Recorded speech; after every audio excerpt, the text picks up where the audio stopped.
We left Amsterdam, where I joined in 1970 for getting initiation in England.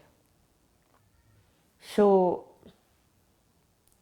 it was unbelievable because I was waiting for 1 year doing so much service, and it was unbelievable to go to see Srila Prabhupada. It was very nice that I served him so long before. So the first time I saw him, it was in Bury Place.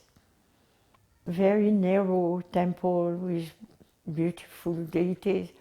But actually, I didn't know anything. I was like in a dream. So we came in the temple, all of us, and we was on our knees waiting for Srila Prabhupada coming. But you cannot imagine the feeling. It was so unbelievable. And I had so many tears, like this. And then I look, and everyone had tears pouring down, like this. That was Srila Prabhupada, first meeting. I had been renovating his quarters in the Brooklyn Temple. That was my job. And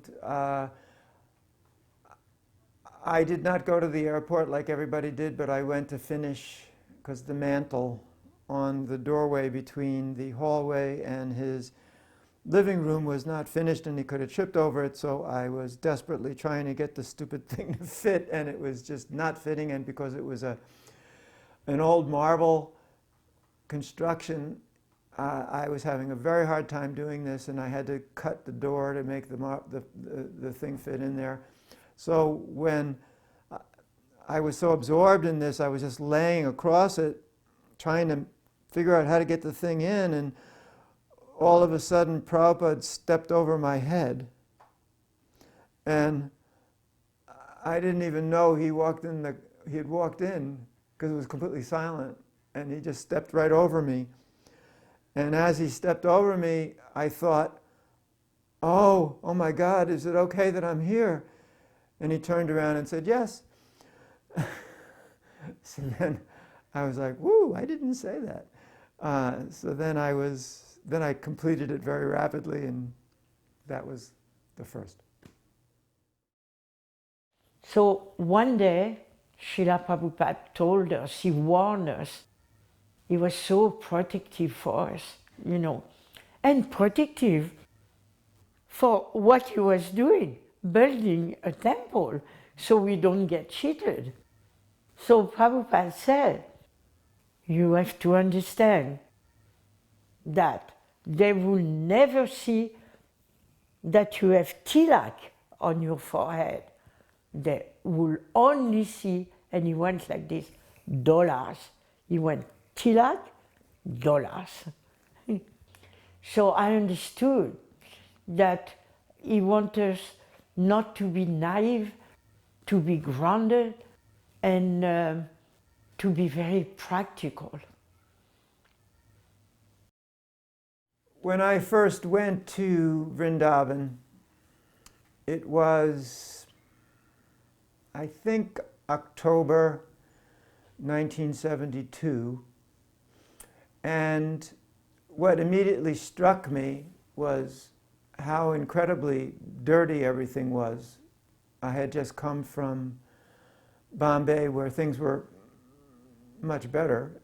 relatively speaking. And Vrindavan was in very decrepit condition, open sewage, things were in disarray, there was litter in places, and I was quite discouraged by that. In fact, one of the first things I did was actually start sweeping the whole Radha Damodar temple. And so then Prabhupada, he said when we went on a walk, when I mentioned this, that it was very, very dirty, he said that because of the neglect that the whatever the city commission was at that time, those responsible for it would have to take Bertha's hogs and dogs to learn their lesson and atone for not taking care of Vrindavan.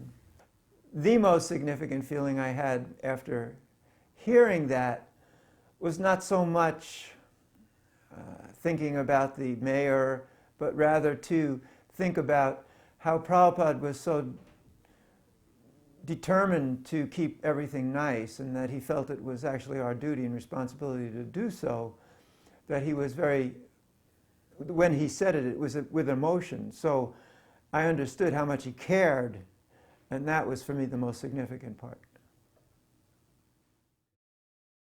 So Srila Prabhupada told me so many ways to treat children, Vedic ways, Vaishnav ways to treat children, which is totally opposite of our culture. So he said very firmly, a child should never be left to cry. You immediately pick him up. He said never to say no to a child, small child as you bring it. Never say no.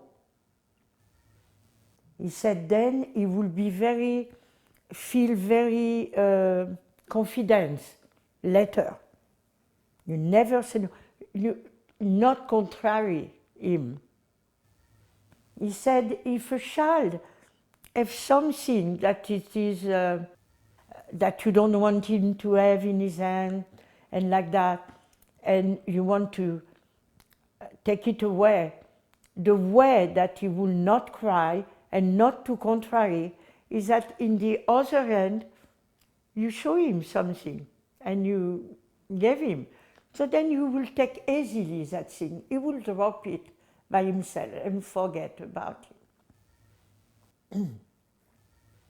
So he said also, Srila Prabhupada said, that academics should never be given to a child before 7 years old. Otherwise he will damage, and later on he will not be able to be properly fit his brain like this. He should play so much. He said a boy who is very intelligent can be very naughty. It's a sign also of intelligence. Then he said, you know, children should have toys, should have cars. Then he was telling about the story of his guns, you know. And he said, so then if he have toys to play, then he will not have so much desire for big cars and all this, you know, like this.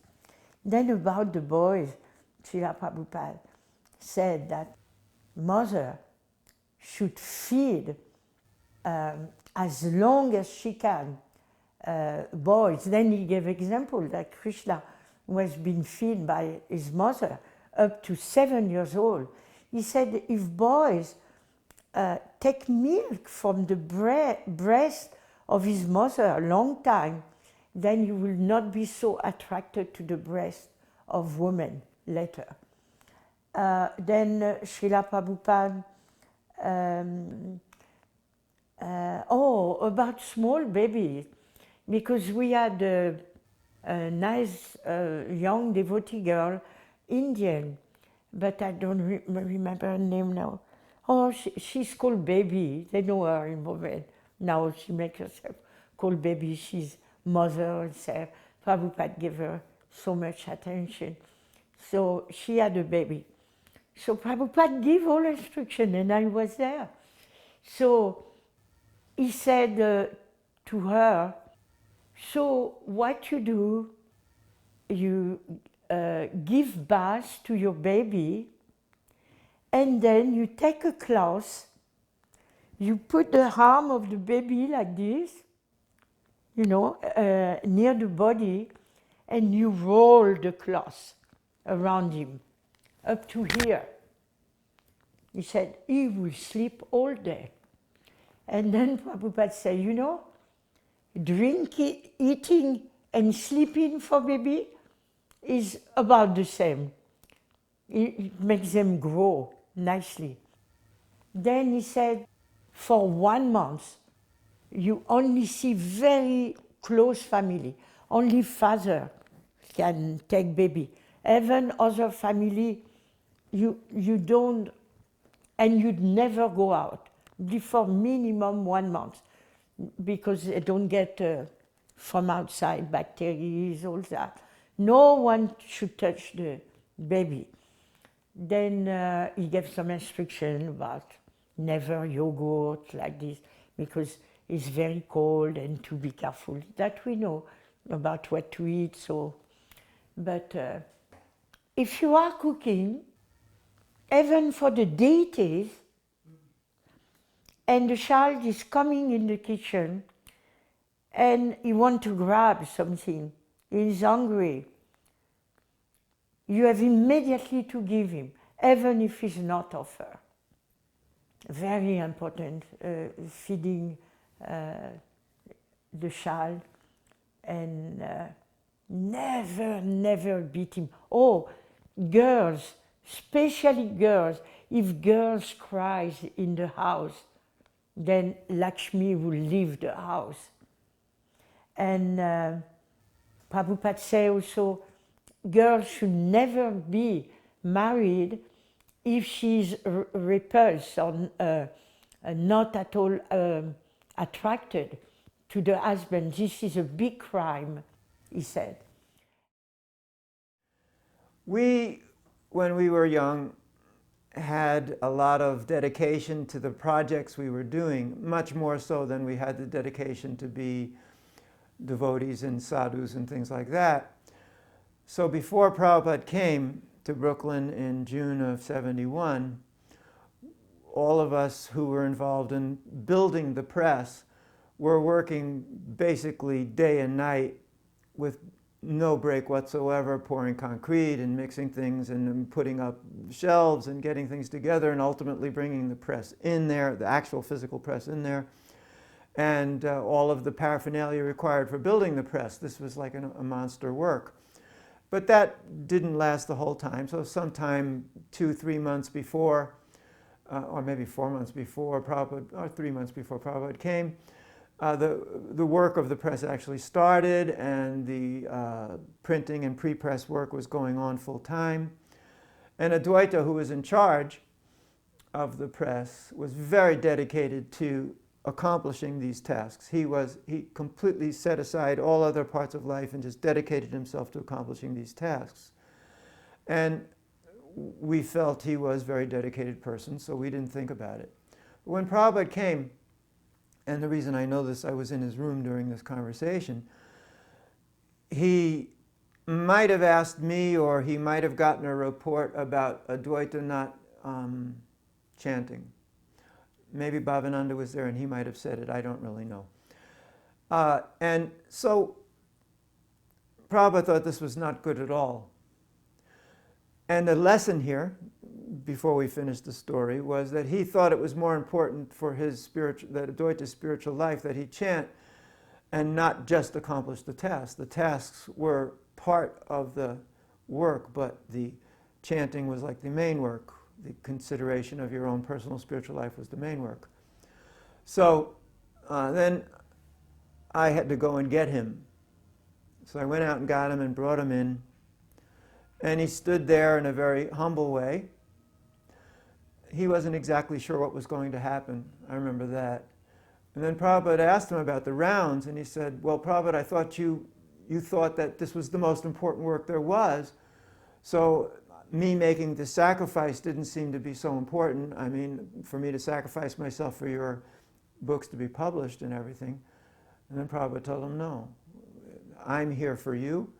The time is now for you to chant. And if you chant and you do the work, that is the perfect combination. I'm paraphrasing somewhat because I can't possibly remember the exact quote, but that was the gist of it. And I was quite impressed with that because I felt that, yes, this is not just a utilitarian act. It was difficult for us because we had been working like madmen for these months to get everything ready. And yet, at the same time, what was more important was the spiritual life, the spiritual basis upon which we did all of that. So that was a good lesson. We are in Amsterdam. We are at the day of installation of Lord Jagannath. And unfortunately, we did everything wrong. So, one moment, after so many wrong things, and I was running there and there, and even Prabhupada one moment said, "Is there not any man here in this temple?" So, but Prabhupada was doing the Abhishek, and Srila Prabhupada asked if there was towels. Of course, there was no towels. So I rushed outside quickly. I knocked at doors, and I came back. Somebody gave me sheets, and there was bed sheets in a plastic bag, new. So then, quickly, Prabhupada is doing the Abhishek, you know. And very quickly, with scissors, I cut the plastic, I take out the sheet, and I'm going to cut it in three, to have 3 towels. Lord Jagannath, Balaram, Subhadra. I don't know how. Prabhupada turned to me, "Don't spoil this sheet." He stopped me to cut the sheet, the bed sheet. So I was amazed that, again, Srila Prabhupada will save, you know, was so careful to not misuse Krishna's energy. Even for Lord Jagannath, Balaram and Subhadra. Also sometimes he will give everything for Lord Jagannath, for Krishna. So this is Prabhupada unpredictable character, what he will do, what he will say, that we will never know. We go to him thinking, oh, he's going to approve this, and then he will say the opposite. So I was very surprised. I was part of a traveling Sankirtan party that was traveling all over India. Tamal Krishna Maharaj was in charge. There were 4 other Swamis, and we drove jeeps, and we were going around doing programs in Bhopal and other places with the Birla temples. We were doing it in conjunction with the Birlas. So when we were leaving the Birla temple in Bhopal, we got word that there was a big problem in Bombay, that Matre, the magistrate there, tore down the temple. The ladies were being harassed by the man. It was a very serious incident. So we immediately drove straight to Bombay, but at the same time, he had caused the Indian government's agency, CID, I don't remember exactly what they're called, to come after us for our visas. Myself and Giriraj, we were there with visas that had expired. So our entire situation became very bad. So in order to try to recover or to fix what had happened to the temple, we moved to on Nepensi Road, apartment which was owned by a life member. And we stayed there, and we went around all over Bombay to get people to support the temple and to fix the temple and everything. Now, this went on for quite some time, and the American embassy was trying to find me to get me out of India, Giriraj as well. At the same time, we were both sick. We had jaundice of various kinds and hepatitis of various kinds. And we still had to keep going. We had to keep on doing the work, go out and convince people to do this and that. So we were just stuck in the Pensy Road, because if we went back to Juhu, we'd be arrested. Me and Giriraj, we would have been arrested on the spot. There was no way we could have done it. So we just stayed there. And Tamal Krishna Maharaj made his office there, and Gargamuni Swami was there too. Achyutananda Maharaj was there in the back. So we were basically camped out there. And things were getting very, very bad for us spiritually, because there were no deities, there were no programs, we were running from the police, we were having to go out and clandestinely visit members and go to their offices, and we were doing really a whole rah-rah campaign that all of these big people would work against the government to stop them. But that really paid, our consciousness paid a heavy price. It was a tough toll to pay we had to do. So when Prabhupada came, he hadn't come for quite some time. So when he finally came, he came to that flat, and I had arranged a Vyasasan for him and everything. So he came in the door, and we were trying to pretend that everything was fine. And we knew we were pretending. The idea was to just make it as nice as possible for Prabhupada. He walked in, sat on the Vyasasan, looked around, said, "Where are the deities?" "Well, we don't have any, Srila Prabhupada, because we don't do any worship." He said, "Do you do program?" "Well, we don't have any time because we're doing this undercover work and we're fighting for the lives of the temple and like that." And then he looked very disgusted, because he understood immediately. You know, you can't cheat Prabhupada. He looks through things. So he immediately looked out at this ragtag group trying to pretend that we really had it together. He understood we didn't have anything together, and that we really needed the deities.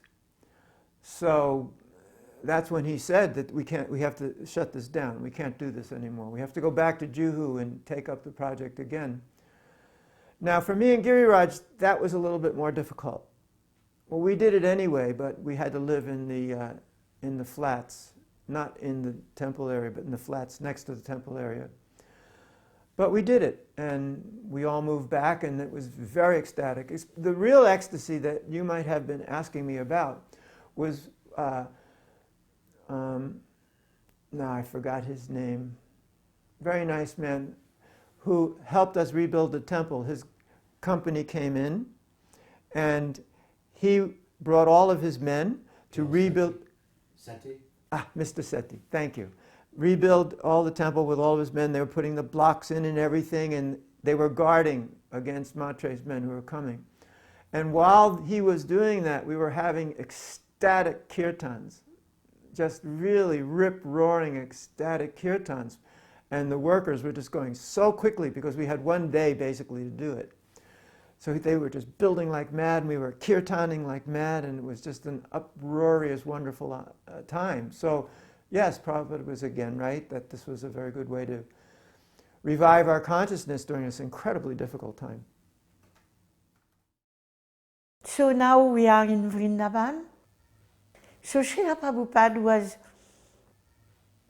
asking us to have some good ideas, and he gave some ideas also. I will tell later. To make a little income, to maintain ourselves during the construction of Vrindavan, Krishna Balaram Mandir. So Surabhi and Gunanava, they had made some quotas, and actually some shawl. It was in Vrindavan, you know. So, but they had it made specially with good price, everything, to sell it, and they wanted to offer, of course, the first one to Srila Prabhupada. So I was with them, we was very happy. So they explained to him, and they offer him. And Srila Prabhupada, I remember very well, he went, "Oh, I cannot accept. I cannot wear kurta with the holy name because I cannot sit on the holy name. I cannot wear a shawl with the holy name because it will touch a different part of my body. So you don't do that. You never wear anything with the holy name, even bead bag." So at that time, nobody was doing. It started later. So we was, Prabhupada again opened a door to us, you know. We had the privilege to understand that holy name is Krishna. You know, when Prabhupada gave instruction, he opened doors of Vaikuntha for us.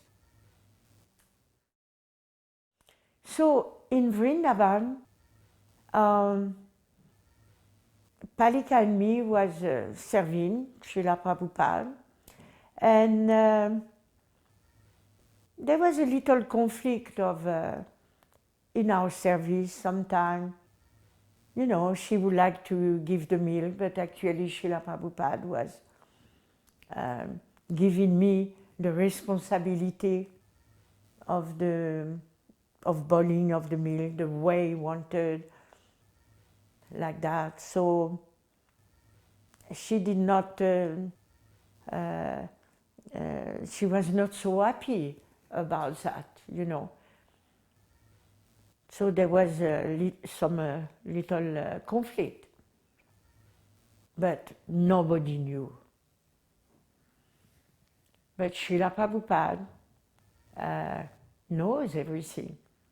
So just see what happened. One morning, after a little conflict about giving the milk, who is going to give the milk to Srila Prabhupada, just between Palika and me, no one else around. And I know she don't complain, I don't complain.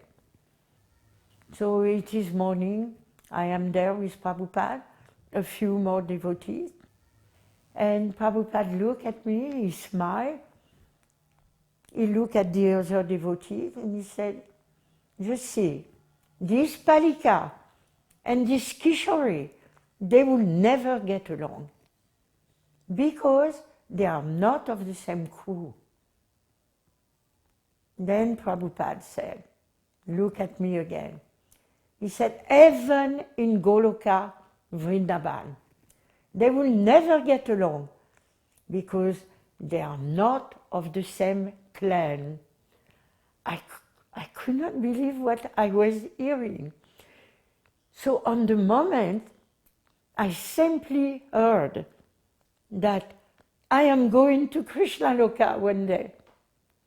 So I left the room very quickly. I have to say that my feet was not touching the ground. It was like I had little wings. And I was screaming, "Palika, Palika!" Srila Prabhupada said, "We are going to Goloka Vrindavan, and we are not from the same clan. We will not be together." So Palika was grumbling, and I was so happy. And I thought, that's unbelievable, how Srila Prabhupada knows everything.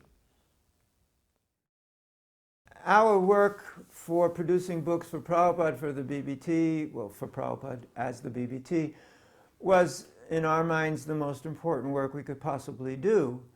And so we had gone through all of this endeavor to finish all of his books to catch up to him. That was the goal. The absolute goal was to catch up to Prabhupada so that he would say something, I would get a tape, transcribe it that morning. It would go immediately to whoever's doing the Sanskrit thing, and Zoom it would be off to LA, and we would have everything going very rapidly. Now, the problem was that in LA, Rameshwar and others were very enthusiastic, and they wanted Prabhupada to write more, which of course everybody did, so there was nothing wrong with that. However, I was on the other end of all these phone calls, Vrindavan-style phone calls, kind of thing. And this is all at weird times of the day because of the time difference. And I'm left with the task of somehow getting this to happen. It's very easy to think of this happening, and it's quite difficult to make that actually happen because everything involved in it is out of your control. So I went to Prabhupada and I explained the dilemma we were having, that we want you to write more, you want to write more so that we can produce more books. We all know this. We're all on the same side, the same page, but how can we possibly make that happen? I'm not going to force you to do that. You're not going to allow me to force you to do that. You're not going to care whether they say in Los Angeles. So how can we make this happen? So then we were discussing it, how we can make this happen. So he was suggesting somehow get him more time so that he didn't have to worry about things. So as far as I could, I took care of whatever political issues or whatever kind of other issues were there, and I tried to shuffle them off to GBCs so that he could do his work. Now, the real problem was that there was a lot of time of the day meeting people. He spent a lot of time. In Vrindavan, he was open basically all the time. So he had time in the morning to do his translating, but then there was this large part of the day where he was just talking with people all day long.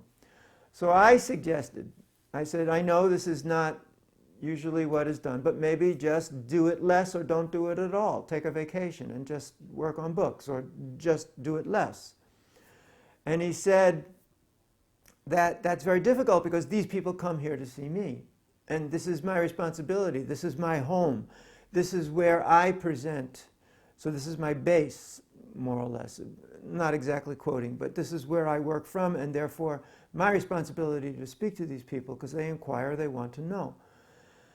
So then I said, yeah, well, there's not much I can do about this now. So then I told that to them in LA. We tried to do what we could do. We did as best we can. Then Prabhupada called me in and he said, you should do the darshan. And I'm, me? Me? He said, yeah, you should sit there and you should receive the people who come and you should answer their questions and you should speak with them. And I said, okay. Not like I had all that much choice. So the next day, we did that. Prabhupada went, after his lunch, he went into his room and he started working on his books. And I positioned myself in his room, and there next to his asana there was this little cushion, so I sat there. And I'm waiting, looking very darshanable and ready to speak to anyone who would come. So one man came, and he sat down, and he was looking at me. And I didn't know what to do, because he was just looking. I was going to speak, I was going to do something, so I decided to say something. Other people came, looked in, said, where's Swami? I said, I'm assisting him in this way. They said, oh, and they walked away. So then, after this dreadful period of time passed, Prabhupada walked in and he said, well, how did it go?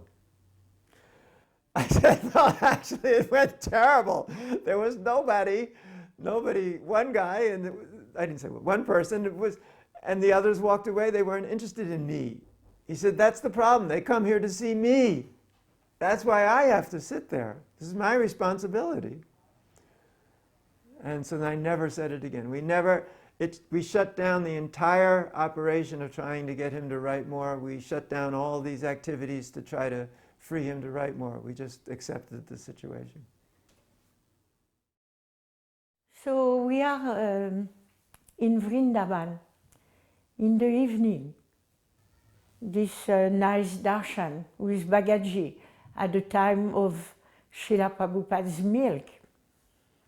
So we are sitting, they are talking, and Bhagavad, who was helping us so much for the temple building, was a little disturbed that night because young devotees, was a little bit rude to him. And he was old, and he gets tired, and they ask him so much to do. So then Bhagavad, Srila Prabhupada said, my disciples are very raw. Then Bhagavad said, Srila Prabhupada, he said something that I could never ask, He spoke about when Prabhupada will depart. What will happen, Srila Prabhupada? So I could never speak of that because just the word of depart is impossible. So, Srila Prabhupada, what will happen when you will go? So who will be there after you? So Srila Prabhupada reflect a few minutes, and then he said, Bhagavad, at night, if you look at the sky, there is so many stars. But when the moon is rising, everyone can see the moon. So in that way, when that moon will be rising, everyone will see that moon. In continuation of the idea of Prabhupada should write more, previous to this, I came to realize that Prabhupada's act of writing was very deep and very significantly considered. Every single word he put was not whimsical in any way. It wasn't like I'm talking now. It was very different than what you might have assumed when he wrote. Now I know in some of the Krishna book tapes that are out, there's a lot more flowing, because Prabhupada was, I think in that sense, telling a story that was from the verses. It was a story and he would give commentary on it. But it was very much in a story-like mood. Whereas in the Bhagavatam, or whichever book he was doing, it was quite different because he was teaching at the same time. And he was considering this book to be very, very significant and important. So I found very early on, when transcribing Prabhupada, to understand this better, it's important to know what it means to transcribe. It's not that you just simply hear some words and you start typing with your fingers, because only some of it was in English. A lot of it was in Bengali or Sanskrit. And to hear, you're hearing now. Let's say you've never heard a verse before, and you hear it in Sanskrit, and you've got to put it on the paper. Now, I don't know if people ever thought about that, but that's like a big job. And so Prabhupada had many books. One of the books he might have been using for the actual verses, and that might have had purports in it. They all had purports in it.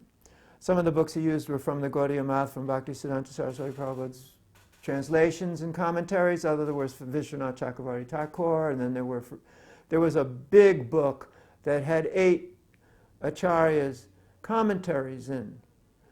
Now, this was a big thing. Each canto was big, thick. So when he would be speaking, you had to not only hear what he said in English, but you had to hear it in Sanskrit or Bengali, and you had to know where it came from so you could properly transcribe it, because you never heard these verses before either. So when I first started, the first thing I had to face when transcribing, before I even got to the Sanskrit Bengali difficulty, obstacle, which was sometimes huge, was that Prabhupada was using these Ewer dictaphones. And they had a remote, kind of like remote, or a hand piece where you would push it and the microphone was in that hand piece. So you have not only the button, but you have the movement of an analog microphone, which was very sensitive to motion and stuff like this. It was a really good one, but still. So every time Prabhupada clicked the button, in actuality, the recording would start some half second after the button get pushed, and it would stop as soon as you release the button. So he had a rhythm which he used for his coordination between his finger and his mouth. And this rhythm was such that he no longer thought about the device in his hand. It was just a given. And he was simply thinking about what it was he was going to say. But the effect was that you would end up with like this. If you're going to say, for example, Krishna is the Supreme Personality of Godhead, you would get Krishna is the Supreme Personality of God, or something like that. And now let's go on to another part, that sometimes he would only say one word. I once sat, many times, not just once, outside his door as he was writing, dictating. I would just sit there and listen in the middle of the night. And because I loved it, because I was intimate with the act of creation in as much as I got the first tape and I had to type it. So I would listen. And then I would hear him speak. And once it went on for like minutes. And I'm like, wow, what happened? And I was stunned that the amount of time between these words was sometimes very long. So when he would say "and," for example, all you would really hear with the click on, click off is dip. Sometimes I would hear that, it, dip, and there were different sounds. It wasn't just "and," it was a pile of different words. And he would take so long to think of that particular word because he wanted to get it precise. Because he didn't go back over it. This was his one chance to do it right. And he took great pride in what he wrote. This was his life's work. So he took great pride in it, as anyone would, but especially him, he took great pride in it. So he wanted to say it perfectly. But the problem was that the word that he took 5 seconds to think of sounded to me, who's supposed to transcribe it. So what I did was, I very carefully would examine the context of the sentence once I actually pieced it together, because sometimes that happened 3 or 4 times in a sentence, and I would learn what those fragments were. I would learn what word those fragments were. And when I was very confident I had it good, I went to Prabhupada and I said, I'm going to read you this sentence. You tell me what you think. I didn't tell him why. I said, blah, blah, blah, blah, blah. He said, yes. So? I said, no, fine. So I actually got it, what those little fragments were. Very difficult. And sometimes they weren't, I couldn't get it perfect because I don't know whether it was right or wrong. I thought it was. And so then you would hit this Sanskrit. Now, sometimes of these 10 different purports you could refer to, one in one book, one in another book, and the 8 in the other. And I also knew what book he had on his desk because I put it there. So if it was, for example, Chaitanya Charitamrita, where he was just using the Gaudiya Math version, piece of cake, because I knew where to find the quotes in the purports. Very easy. But if he had multiple books, which was most of the time, so what you have to do is hear it, memorize what he's saying, and then look to find that pattern in all of the Sanskrit and Bengali for 8 different acharyas for this one verse. And sometimes, especially like Sanatana Goswami, he sometimes had 10 pages of commentary. I mean, Sanskrit pages, 10. Thick, black, 10. Not all the time. Some were like paragraphs, but so it would take long time to figure it out. And sometimes it wasn't there. It wasn't in any of the books. So then I gave up. Then I said, I can't handle this. So I go to Prabhupada. I said, you said this. Where is that from? And he would say, that's from over there. And I go, run back there, find it. Yep, there it is. Now, that's phenomenal. I'd like to also talk about other people who had spoken about Prabhupada's Sanskrit capacities and stuff, but that's phenomenal. That he knew where he got that from. And these were not those usual quotes that everybody knows nowadays. And these are very esoteric. Some of them are quite esoteric. Of course, yeah, after a while, everybody knows all of them because they're knowing what was at that time. Never heard that before. So he knew where they were. And he helped. But once, he didn't know it either. It took me 1 week. That's what I had mentioned before. 1 week to find that quote. Because if you don't have it, you can't type it. And if you don't know where it is, the Sanskrit people can't double check your transliteration. Because when you transcribe, you also have to do transliterations. Because they don't want to do it. They're doing other stuff. So I had to find it, properly transliterate it, and then they would put the diacritic marks because I didn't have time for all that junk.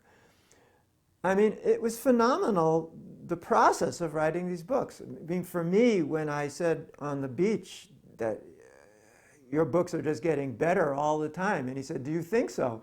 I said, it's amazing, because I was the one typing them, and I saw it happening in my eyes, saw it right in front of me that it was getting better and better and better. I was just amazed.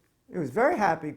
For him, that was the greatest compliment, not these other things which people generally said, oh, you're so wonderful, blah, blah, blah. I said, these are getting better and better all the time. He was just like beaming because that was his life's work. And I remember when we were doing the universe thing, and that was a whole nother story, but related to Sanskrit, somebody brought up this Sanskrit scholar from Udupi. He was really a big-time Sanskrit scholar. So he was giving his ideas of what the 5th canto verses were supposed to mean. And he was talking about some Sanskrit thing. And then Prabhupada said, very humbly, he said, oh, actually, I thought it meant this. And that man was stunned. He just shut up immediately, stunned. He couldn't say a word. He just looked down. He was like, it's like all of a sudden something blew up in his head that, oh my God, that's right. So then I from that point on, whenever somebody would say something about Prabhupada's scholarship, I said that yes, but in the real world of interaction and scholarship, many times these scholars found that they didn't know as much. And I found that to be very significant. In Vrindavan, we had a very nice devotee called Teju. He was in charge of, he was the treasurer, I don't know how to say in English, of the money. And he was very shrewd with the money. So, but very, very dear to Srila Prabhupada. And you can trust him so much. And he had always little problem between him and his wife, Madhira. And everybody knew that. It was very public. And so many funny stories with that. And one evening, we had a sweet darshan, and then Yamuna's best friend was Madhira, Teju's wife. And Teju was a little jealous, you know, because they liked each other so much. So he always wanted to restrain their friendship. He thought they was too much together, and she won't listen to him. So one night we had very nice darshan, and Teju, out of the blue like this, suddenly he made public, you know, his family problem, and he said to Prabhupada, Srila Prabhupada, and he is very grave and serious always, but everybody feel like laughing always. So he said, Srila Prabhupada, my wife, she doesn't listen to me, you know. So we all went like this. So Prabhupada looked at him, he said, oh, your wife doesn't listen to you. So why don't you listen to her? So all the girls went, Haribol, Haribol, like this. And then we got out, and Yamuna and Madhira, and all the girls was dancing, you know, Haribol, Haribol, like this. Srila Prabhupada, I noticed he was always very, very kind to the ladies, very soft, and never want to hurt the ladies. Exceptionally, if there was some important instruction for the sake of our spiritual life. I had just finished the sannyasa initiation in Mayapur that Prabhupada did for me. After we did some kirtan and the fire ceremony, he went upstairs and was getting his massage. And he asked me to come up after that was done, after the ceremony was done, while he was getting his massage. And then he looked at me, and he took out an arrow, put it on a bow, and said, be careful of Cupid's arrow. Everybody is influenced by Cupid's arrow. You have to preach. In Vrindavan, we was the Krishna Balaram Mandir was very near to be open and installation of the deities. So Yamuna was heartily engaged in the service to Krishna and Balaram. As you know, she met so beautiful deities. She was so precise. She was so perfectionist. And she wanted so much to please devotees and Srila Prabhupada. And of course, everyone knows the temple of Sri Radharaman. And Srila Prabhupada was actually giving sometimes compliments. And I remember speaking of, maybe you can see at Radharaman how they do like this. So Yamuna, she had a very nice relation with Brijbasi. She was not rude at all, very warm, very respectful to everyone. And so that Goswami, I don't know how it happened between them two, but she, without asking Srila Prabhupada, I guess she wanted to maybe make him a surprise and, you know. So she wrote a letter to all the temples. That letter must be somewhere. And she told all the devotees that when you come to Vrindavan, I can't remember the name of the Goswami. He was, I guess he was the one in charge there. He was very kind with us. He was the only one. So she said, if you want, you can, this Goswami, he will come and will give you initiation with the Gopal mantra. That is what is in the letter. It is necessary to, you know, for Krishna and Balaram, the worship, for our deities like this. And if you want, please, you can buy, we have little toys of silver, so we can put it on the altar like this. You know, everything we knew about worshipping of deities, all that come from Prabhupada. So, but because as we are in India, we got so many other things who are very attractive at first. So, one day I am in Srila Prabhupada's room, and Srila Prabhupada had called for Yamuna. So she came in, and Srila Prabhupada immediately opened that subject. So Yamuna, you wrote a letter to all the temples, and you told them that when they come, they can get initiation with this Gopal mantra. So he said, I never say that. You know everything, Yamuna, about deity worship. I gave you everything. So I don't want this to be done.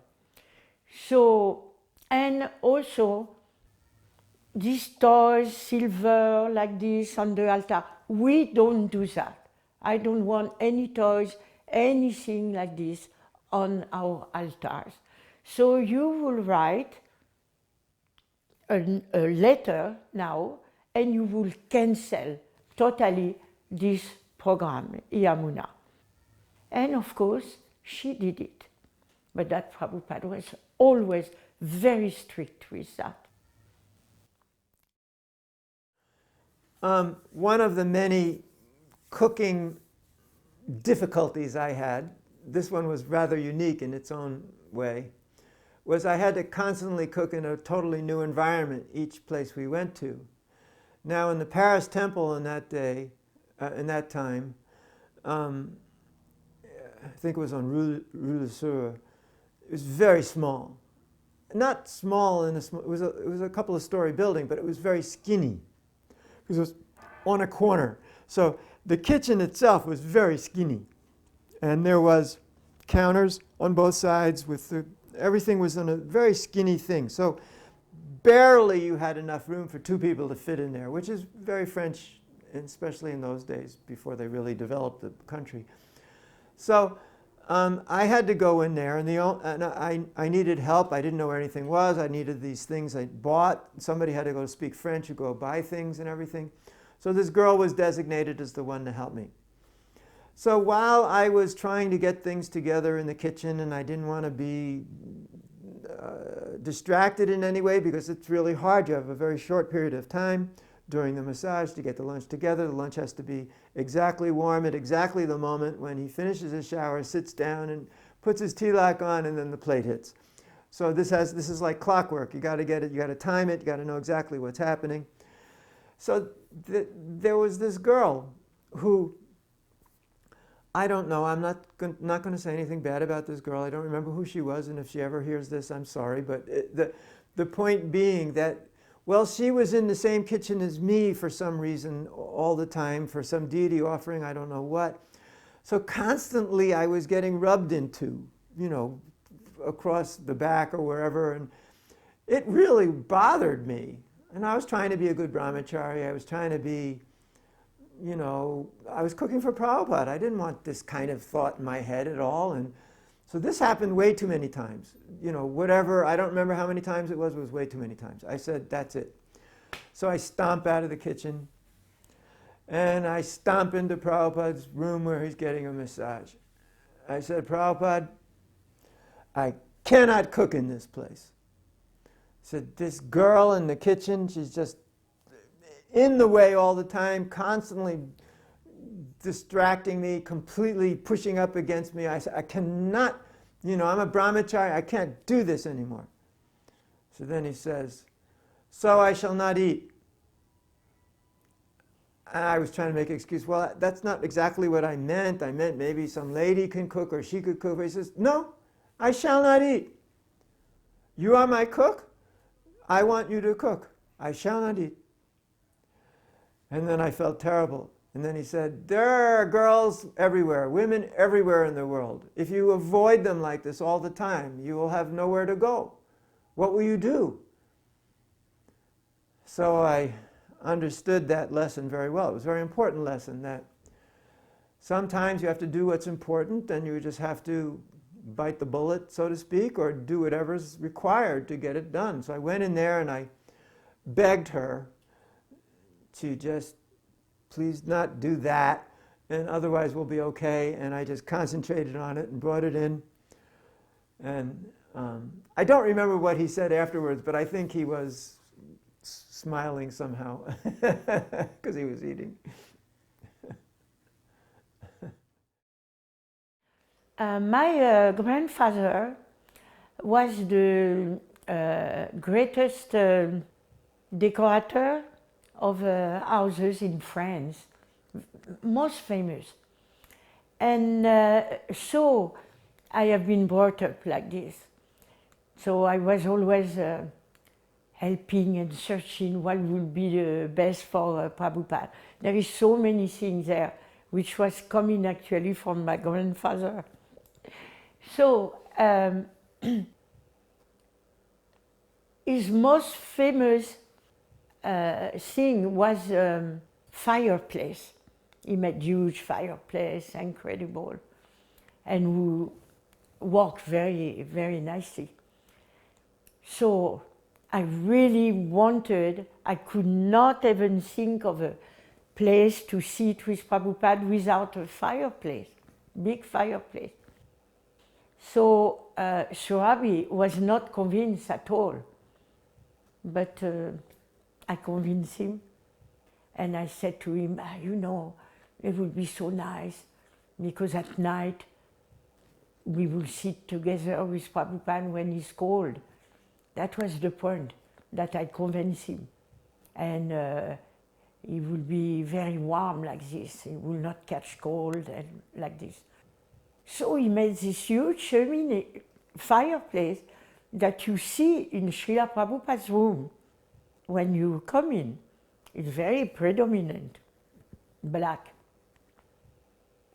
So the day arrived where Srila Prabhupada was coming in his darshan room for the first time. So my heart was beating with that beautiful chimney. And the first words Prabhupada said, "Oh, Surabhi." He was a bit surprised. "You put the fireplace place in my darshan room. You put my kitchen in the darshan room when he saw the fireplace. Because in India, there is never fireplace where they sit together. The fireplace is small and it is always in a corner in the kitchen. In every Brij place, you see. So then I told Sohabi, look at me, he was not happy, you know. And then I said to him slowly, I said, tell him about the evening. He will have warm, he will not catch cold, it will be so nice for darshan. So he started to tell to Srila Prabhupada, this fireplace we will put wood, make big fire, and in the winter you will be sitting, you will feel warm. And Srila Prabhupada was actually going to sit down while Sohabi was saying that. So Prabhupada turned like this, and very grave, you know. He said, Vaishnav, they never burn wood to keep warm. They were shy. And he went like this. So Sohabi had a dark look to me. I leave the room. He got some chastisement, you know, like this. And we tried the cheminée next day. I was pushing. Let's try. Oh my God. Prabhupada came, it was like he saw that the house was burning because the firework was not working. It's not easy to make a good extraction like this. So we never use it. It was never used like that. We had been doing programs all around South India. Actually, our job as part of the program crew was to eat 3 times a day. And the people would come out with these incredible feasts. In South India, this was, you couldn't possibly understand how good the food was.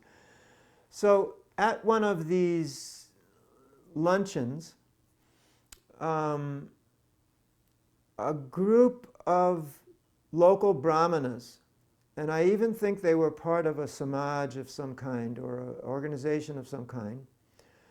It seems that they were invited by the person who invited us to lunch, and it seems that this was to some extent a setup, not something that was ordinarily to be expected. It was something that there seemed to have been some organization to this. So when we finished eating, Prabhupada went into the back room. There was a table there, some chairs and things, and there was a porch, because it was in a house where they had a porch around. So I was on the porch, and then all of a sudden from inside the house, about 4 or 5 of these brahmanas came in. And so I stood there at the door because you know, I felt bad, something's wrong. And I was pretty strong in those days, so I didn't think I would have any problem with these people. So they started talking to Prabhupada in a very, they were not polite. They were upset that he was ruining Hinduism.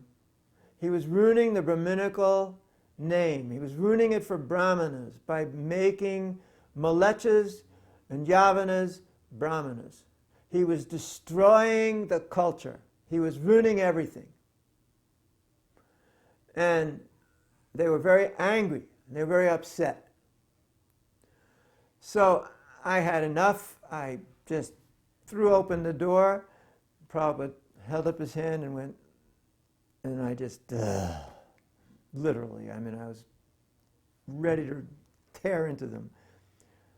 And I just stood there. And they went on, and they went on, and on about how bad he was and how much he ruined everything and how much, and he just sat there. Didn't say a word. And they went on and on and on. And then he just looked down in a very humble way. You could sense that. It was a very humble way. He was just looking down.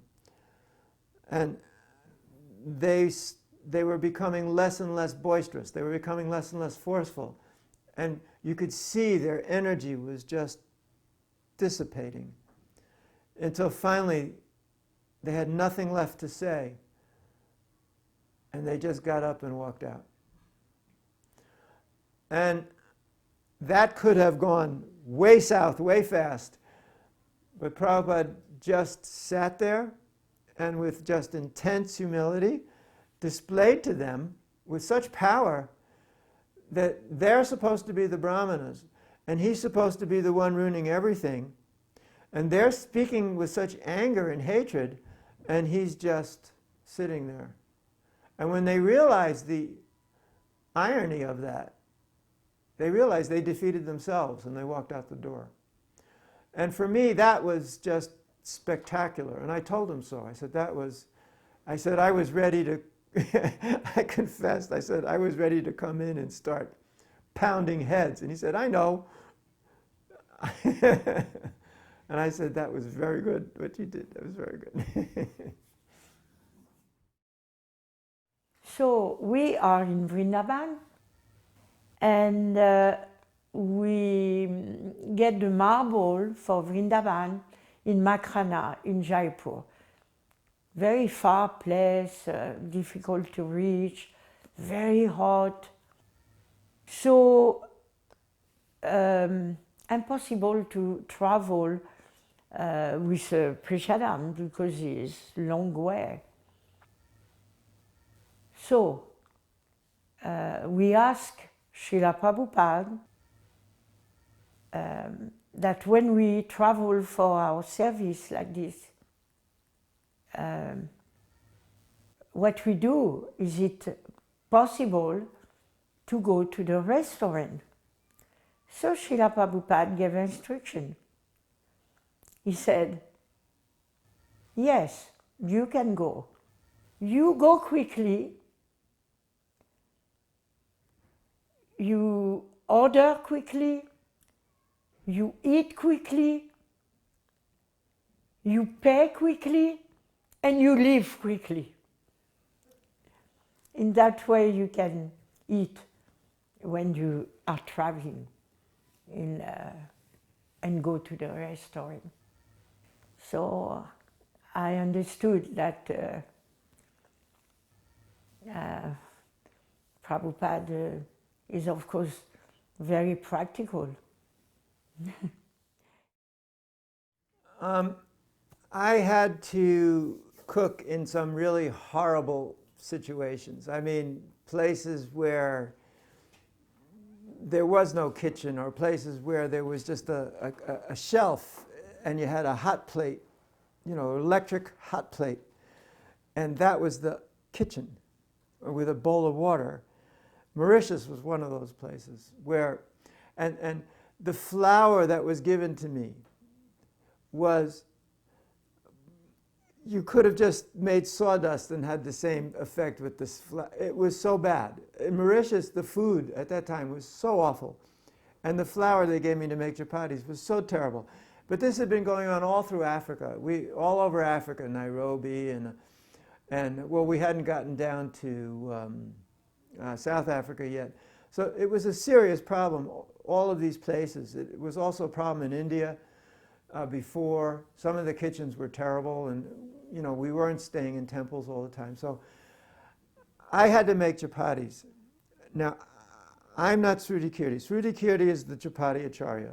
Anything chapati he makes, it's perfect. Me, I struggle to make chapatis. Sometimes I could make them not bad. If it was a good flour, if it was a gas stove, and if it was, all the conditions were what they usually are in any temple in the world, I can make a chapati. Not as good as him, but I still could make a chapati. It was acceptable. Now we're in these conditions, which are in battlefield conditions, basically speaking.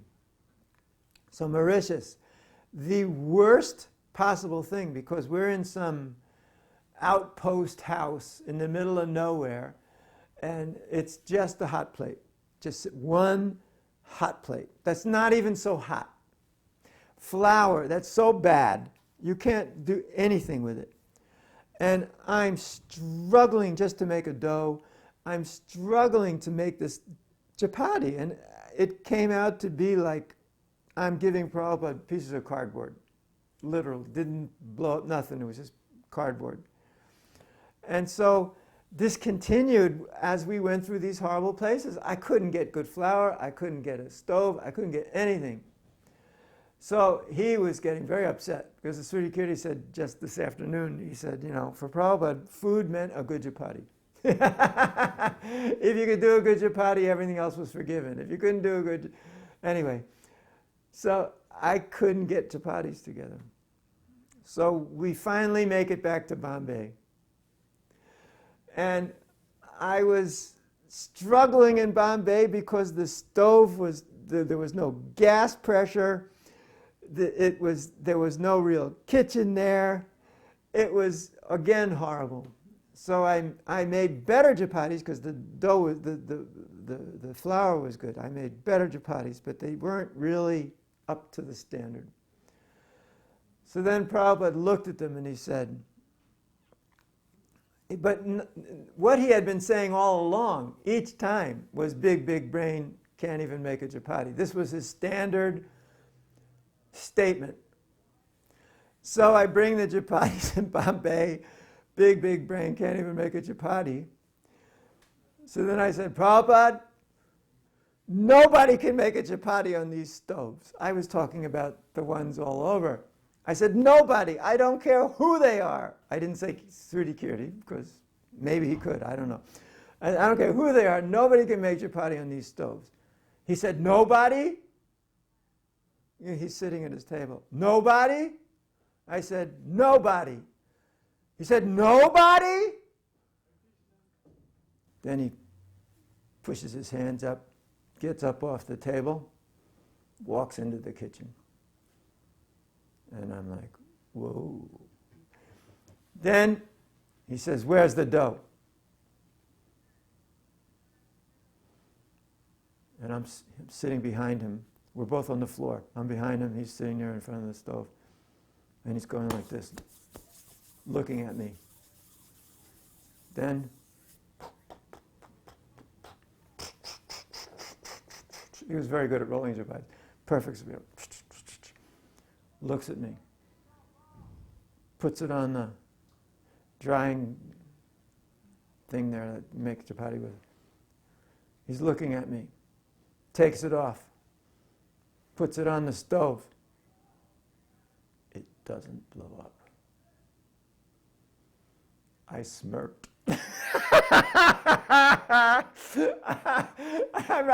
I'm this far away from him, right? So he heard me smirk.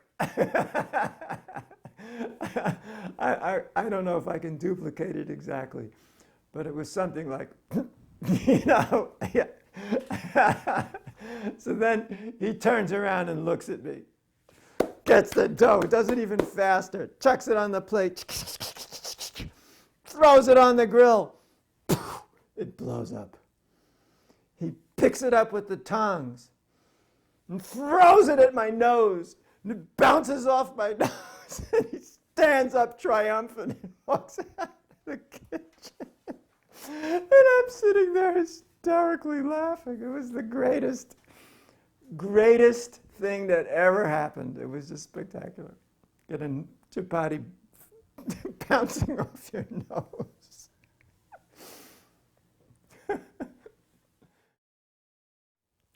Now we are in Mayapur, and we are in the room, Surabhi and me, to have a meeting with Srila Prabhupada, especially Surabhi. But of course I don't want to miss the opportunity to be with Srila Prabhupada. So I am there, and they are overlooking the designs. I don't know if it's called master plan, something like this. And Srila Prabhupada is agreeing and they are talking. I remember that Srila Prabhupada wanted Garuda to be there and some other deities to be around the temple.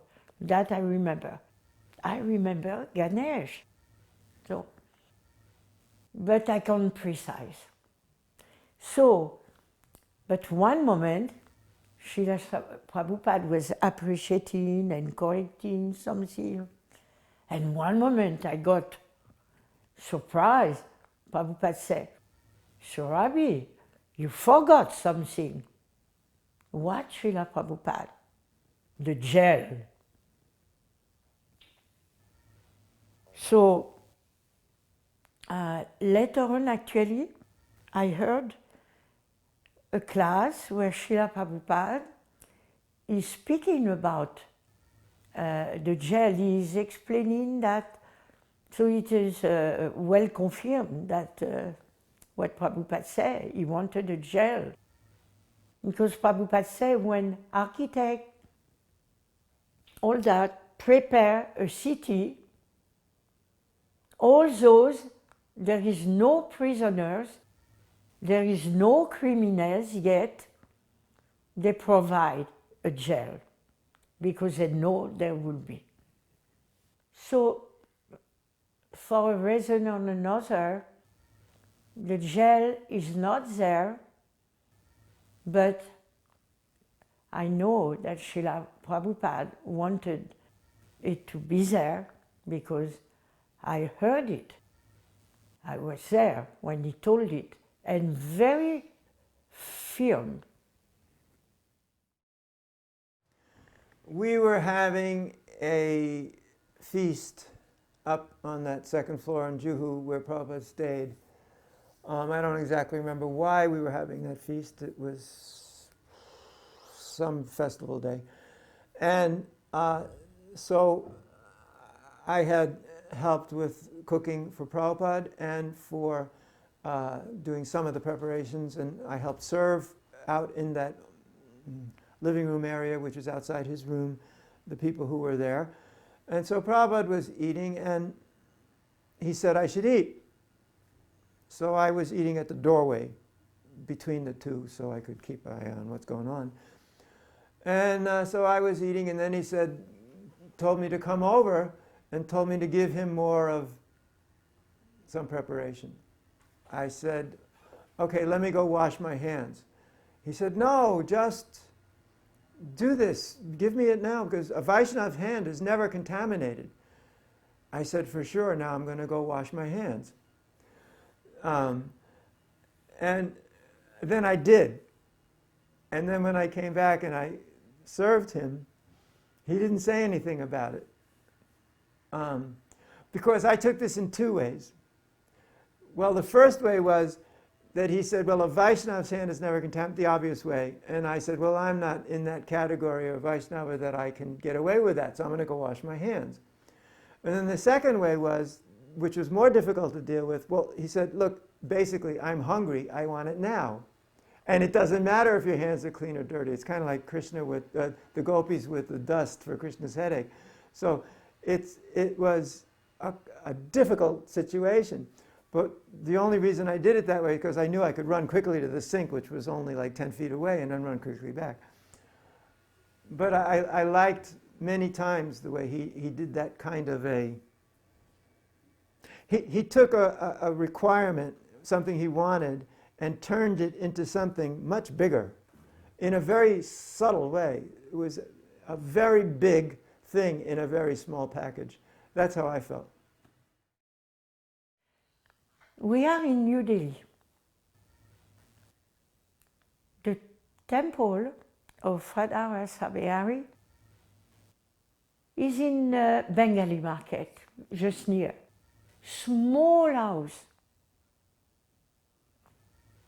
And we have no money for the deities, for feeding them, for Teju is in charge. and sometimes he doesn't eat even. Oh. Anyway, we are having a morning walk with Srila Prabhupada. So Surabi is there, I am there, some other devotee, Narottam is there. And at least a year back, in Bhaktivedanta Manor, Malati, she was asking me to make some samosa for Srila Prabhupada. She told me a bit about, I never did samosa. So I made samosa the way she told me, and Srila Prabhupada eats those samosa and he liked it very much. But at least a year passed, you see. So, and that time, I was just coming to India. I was not the cook of Srila Prabhupada yet. I was only washing dishes that Yamuna will give me after she cooked for him. So, Srila Prabhupada was walking, and then suddenly he said loudly, and I was behind, so, Kishori, she can make me some samosa. She's making so good samosa. So that was a great link with Srila Prabhupada. How he could remember my samosa, although they go all over the world, and he has thousands of devotees cooking so many nice things for him, you see. So what I learned from this is that Srila Prabhupada is pure gratefulness. He never forget any little service we can render to him. As I've consistently said, I never met anybody more intelligent. And for me, that was very important because I was able to have conversations with him which were really a lot of fun. They were far-reaching. I mean, we had conversations where everybody else was like, what are they talking about? And I like that. Not because I'm an elitist in that way, but I mean to say, maybe I am. Okay, but that's not the point. The point is he's very smart and very intelligent. And I still think the most intelligent person I ever met. So I don't see him exactly in the same sentimental way.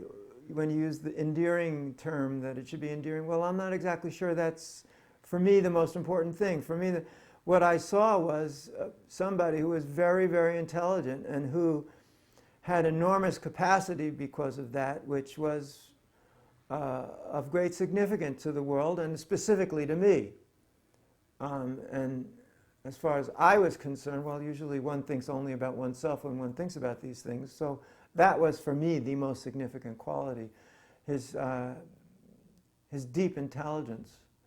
And he was very fast. I mean, that's part of it, that you can say something to him, and within a very short period of time, you'll get a very amazing answer, which may be like a few steps ahead. And then if I were to think about that for quite some time and then respond, you know, so now we're all up there, he would respond to me a few steps ahead, just hearing what I said immediately. So that's a very rare, for me, that's very rare to see.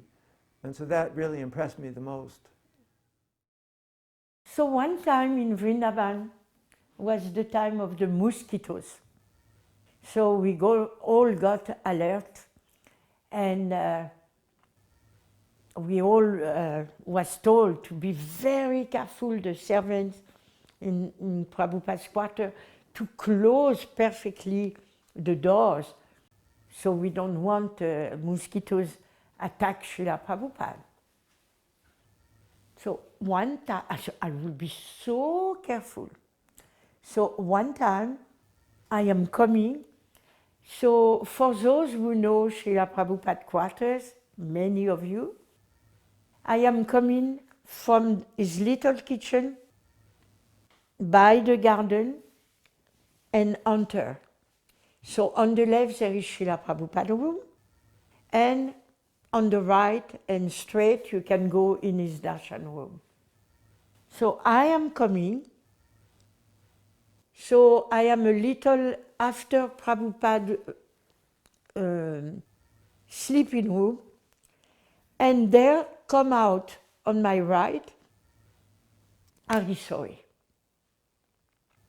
So Harisori blocked me to go, and he started to scream at me. What are you doing? You never close Prabhupada's door. You want Prabhupada to be attacked by the mosquitoes like this. And I was so careful to close the door.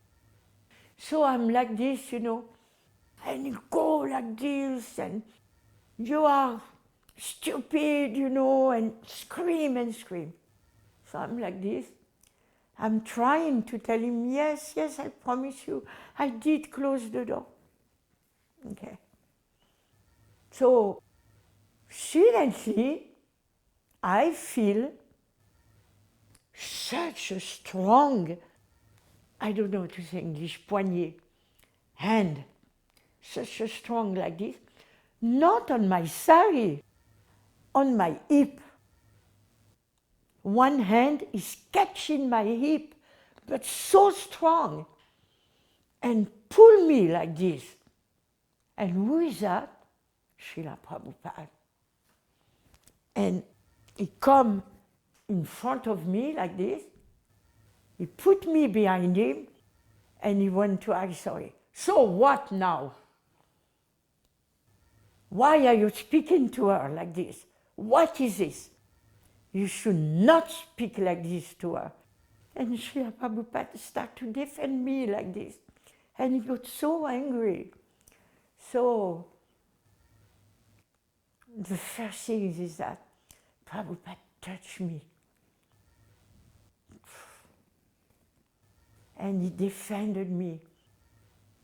And he always defend the poor, the one who are, you know, women are nothing much. Like that. Oh, that was the unbelievable day, what Prabhupada did. Prabhupada had such a strong strength. You cannot imagine. Such strength. Hare Krishna. Jai